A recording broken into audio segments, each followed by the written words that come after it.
একদিন মায়ার নবী মুহাম্মদ রাসূলুল্লাহ সাল্লাল্লাহু আলাইহি ওয়াসাল্লাম জঙ্গলের পাশ দিয়ে হেঁটে যাচ্ছিলেন। তখন নবীজি দেখতে পেলেন এক ইহুদি একটি হরিণকে বেঁধে রেখেছে। হরিণটি দয়াল নবীকে দেখার পর সাথে সাথে বলে উঠল, ইয়া রাসূলাল্লাহ, আজ সকালে আমি আমার বাচ্চাদেরকে বাসায় রেখে খাবার অন্বেষণের জন্য বের হয়েছিলাম। হে আল্লাহর নবী, এমন সময় ইহুদি আমার সামনে আসে এবং আমাকে বন্দী করে ফেলে। সকাল থেকে এই পর্যন্ত সে আমাকে বন্দী করে রেখেছে। ইয়া রাসূলাল্লাহ, আমার দুধের বাচ্চা রয়েছে, সকাল থেকে এই পর্যন্ত তাদেরকে আমি দুধ খাওয়াতে পারিনি। হয়তোবা তারা আমাকে না পেয়ে অনেক অস্থির হয়ে পড়েছে এবং তাদের গলা দুধ না খাওয়ার কারণে শুকিয়ে গেছে। হে আল্লাহর নবী, ওগো আল্লাহর হাবিব, আমি শেষবারের মতো আমার বাচ্চাদের সাথে একবার সাক্ষাৎ করতে চাই। দয়া করে আপনি এর একটা ব্যবস্থা করে দিন। হরিণীর এই আর্জি শুনে দয়াল নবী হজরত মুহাম্মদ সাল্লাল্লাহু আলাইহি ওয়াসাল্লামের অন্তর কেঁদে উঠল। তখন নবীজি ইহুদিকে বললেন, হে ইহুদি, তুমি কেন এই হরিণকে আটকে রেখেছ? তখন ইহুদি বলল, আমি হরিণকে শিকার করেছি, আর জঙ্গলের প্রাণী শিকার করা তো বৈধ, তাই আমি হরিণকে আটকে রেখেছি। তখন হজরত মুহাম্মদ সাল্লাল্লাহু আলাইহি ওয়াসাল্লাম বললেন, হে ইহুদি, তুমি কি দেখতে পাচ্ছ না, এটা একটা মা হরিণ এবং তার স্তন দুধে পরিপূর্ণ হয়ে রয়েছে। সে তার বাচ্চাদেরকে দুধ না খাওয়ানোর কারণে অনেক কষ্ট পাচ্ছে, তুমি তাকে ছেড়ে দাও। তখন ইহুদি বলল, আমি এত কষ্ট করে তাকে শিকার করেছি, আর তোমার কথা মতো আমি তাকে ছেড়ে দেব? তখন দয়াল নবী হজরত মুহাম্মদ সাল্লাল্লাহু আলাইহি ওয়াসাল্লাম ওই ইহুদিকে বললেন, তুমি তাকে ছেড়ে দাও। সে শেষবারের মতো তার সন্তানদের সাথে দেখা করতে চায়। তার সন্তানদের সাথে দেখা করে তাদেরকে দুধ পান করিয়ে সে আবার তোমার কাছে ফিরে আসবে। দয়াল নবীর এই কথা শুনে ইহুদি বলল, বনের হরিণ কি আপনার বাপদাদার সম্পদ নাকি, যে তাকে একবার ছেড়ে দিলে সে আবার ফিরে আসবে? এমন কোনো প্রমাণ আছে কি যে শিকার করা প্রাণী আজ পর্যন্ত ফিরে এসেছে? রাসূল সাল্লাল্লাহু আলাইহি ওয়াসাল্লাম যখন দেখলেন ইহুদি কোনোভাবেই হরিণটিকে ছেড়ে দেওয়ার জন্য রাজি হচ্ছে না, তখন দয়াল নবী ইহুদিকে বললেন, হে ইহুদি, তুমি হরিণটিকে ছেড়ে দাও, তার বিনিময়ে তুমি আমাকে বেঁধে রাখো।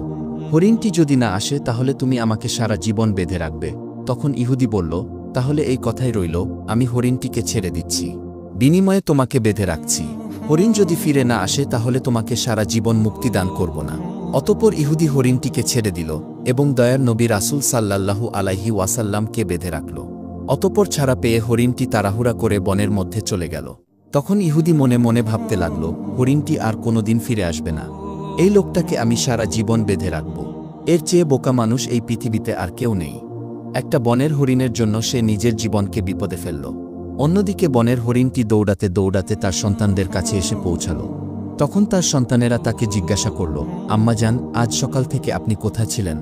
আমরা আপনার জন্য অপেক্ষা করতে করতে ক্লান্ত হয়ে পড়েছি। আমরা আপনার দুধ পান করতে না পেরে আমাদের গলা শুকিয়ে গেছে। তখন মা হরিণ তার সন্তানদেরকে বলল, ও আমার সন্তানেরা, তোমরা জীবনে শেষবারের মতো আমার সঙ্গে দেখা করে নাও এবং আমার দুধ পান করে নাও, আর জীবনে তোমাদের সাথে হয়তোবা দেখা নাও হতে পারে। তখন হরিণের সন্তানেরা তাকে বলল, আম্মাজান, আপনি এমন কথা বলছেন কেন? জীবনে আপনার সাথে আর দেখা হবে না কেন? তখন মা হরিণ তাদেরকে বলল, ওহে বাচ্চারা, তোমরা তাড়াতাড়ি করে আমার দুধ পান করো। আজ সকালে যখন আমি খাবার অন্বেষণের জন্য বের হয়েছিলাম, তখন এক ইহুদি আমাকে বন্দী করে ফেলেছিল। অতঃপর মায়ার নবী রাসূলুল্লাহ সাল্লাল্লাহু আলাইহি ওয়াসাল্লাম সে পথ দিয়ে যাচ্ছিলেন। তখন আমি তাকে ডেকে তোমাদের কথা খুলে বললাম এবং তাকে আরও বললাম, ইয়া রাসূলাল্লাহ, আমার সন্তানেরা দুধ না খেয়ে পিপাসা অবস্থায় আমার পথ চেয়ে বসে আছে, আপনি আমায় তাদের কাছে যাওয়ার একটা ব্যবস্থা করে দিন। তখন মায়ার নবী হজরত মুহাম্মদ সাল্লাল্লাহু আলাইহি ওয়াসাল্লাম নিজেকে ইহুদির কাছে জিম্মাদারি রেখে আমাকে তোমাদের কাছে শেষবারের মতো দেখা করার জন্য পাঠিয়েছেন। ও আমার সন্তানেরা, নিষ্ঠুর ইহুদি আমার মায়ার নবীকে বেঁধে রেখেছে, তাই তোমরা তাড়াতাড়ি আমার দুধ পান করো। আমাকে আবার জলদি ফিরে যেতে হবে, আমি আমার নবীকে কষ্ট দিতে পারব না। যখন হরিণের সন্তানেরা শুনল তার মা মায়ার নবীকে জিম্মাদারি রেখে তাদের সাথে শেষবারের মতো দেখা করার জন্য এবং তাদেরকে দুধ পান করানোর জন্য এসেছে, তখন হরিণের সন্তানেরা বলে উঠল, ও আম্মাজান, আপনি কিভাবে ভাবলেন মায়ার নবীকে ইহুদির হাতে বন্দী অবস্থায় রেখে আমরা আপনার দুধ পান করব? আপনি চলুন, আমরাও আপনার সাথে যাব। নবী হজরত মুহাম্মদ সাল্লাল্লাহু আলাইহি ওয়াসাল্লামের কোনো কষ্ট আমরা সহ্য করতে পারব না। অতঃপর হরিণ ও তার সন্তানেরা দয়াল নবী হজরত মুহাম্মদ সাল্লাল্লাহু আলাইহি ওয়াসাল্লামের মায়ায় তার কাছে যাওয়ার জন্য রওনা করলেন। ওইদিকে হরিণ আসতে কিছুটা দেরি হওয়ায় ইহুদি হজরত মুহাম্মদ সাল্লাল্লাহু আলাইহি ওয়াসাল্লামকে বলতে লাগল, তোমার মতো বোকা মানুষ আমি আর এই পৃথিবীতেই দেখি নাই। বনের শিকার করা হরিণকে ছেড়ে দিলে সে কি আর কোনোদিন ফিরে আসে? আর একটা বনের হরিণের জন্য তুমি নিজেকে আমার কাছে বন্ধক রেখেছ। কিয়ামত পর্যন্ত এই হরিণ আর ফিরে আসবে না। কিয়ামত পর্যন্ত তুমি আমার কাছ থেকে ছাড়া পাবে না। তখন দয়ার নবী হজরত মুহাম্মদ সাল্লাল্লাহু আলাইহি ওয়াসাল্লাম ইহুদির এই কথা শুনে বললেন, হে ইহুদি, তুমি একটু ধৈর্য ধারণ করো। হরিণ অবশ্যই আমার মায়ায় আবার তোমার কাছে ফিরে আসবে। হজরত মুহাম্মদ সাল্লাল্লাহু আলাইহি ওয়াসাল্লামের এই কথা শুনে ইহুদি বলল, হে মুহাম্মদ, তোমার এই অলৌকিক কল্পনা ছেড়ে দাও। আমি বিশ্বাসের সাথে বলতে পারি, কিয়ামতের আগ পর্যন্ত হরিণ আর ফিরে আসবে না। এভাবে কিছুটা সময় কেটে গেল, আর ইহুদি মনে মনে ভাবতে লাগল, মুহাম্মদকে আটকে রেখে বড় রকমের একটা অর্থ তার সঙ্গীদের কাছ থেকে আমি উসুল করে নিতে পারব।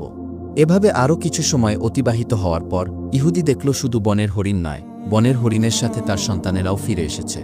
এই দৃশ্য দেখে ইহুদি অত্যন্ত অবাক হয়ে গেল। তখন দয়ার নবী হজরত মুহাম্মদ সাল্লাল্লাহু আলাইহি ওয়াসাল্লাম হরিণকে জিজ্ঞাসা করলেন, ওহে হরিণ, তুমি তোমার সন্তানদেরকে কেন নিয়ে এসেছ? কথা তো ছিল তুমি একাই ফিরে আসবে।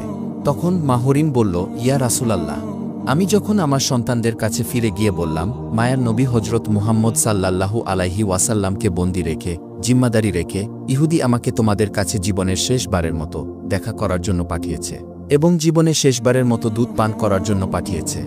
তখন আমার সন্তানেরা বলল, ওহে আম্মাজান, আপনি কিভাবে ভাবলেন মায়ার নবী হজরত মুহাম্মদ সাল্লাল্লাহু আলাইহি ওয়াসাল্লামকে বেঁধে রেখে আমরা আপনার দুধ পান করব? ইয়া রাসূলাল্লাহ, তখন আমার সন্তানেরাও আমার সাথে রওয়ানা করে চলে এসেছেন।